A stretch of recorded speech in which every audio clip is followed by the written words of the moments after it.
নীলাখামৰ চিঠি লিখো কত কথা তুমি মোৰ জীৱনৰে আলিবা সকামকা তুমি মোৰ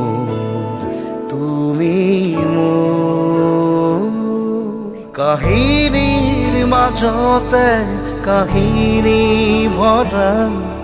যাতনাৰ জীবন মোৰ নিজে অকা বেজাৰৰ চকুলো মচিলোৱা উদাসী ফাগুনৰ বসন্ত হোৱা তুমি মোৰ সাৰদীজনী মৰমবোৰ